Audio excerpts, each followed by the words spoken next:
Təhsil Respublika İdman Mərkəzinin Gəncə filialında yeniyetmələr arasında boks turniri keçirilib. Yarış 26 fevral Xocalı faciəsinə həsr olunub.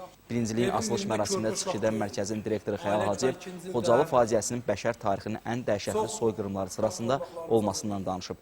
Bugünün idmançıları gələcəyin əskəridir deyən Hacıyev, torpaqlarımızın bütövlüyü uğrunda daim vuruşmağa hazır olduqlarını bildirib. Qeyd edək ki, açıq birincilik 2 yaş qrupu üzrə təşkil olunub. Yarışda Gəncə boksçuları ilə yanaşı digər şəhər və rayonların təmsilçiləri də mübarizə aparıb. Nizami yurdun dərəcək sahibləri ilə eyni ringi Ağdaş, Ağdam və Tərtər idmançıları bölüşüb.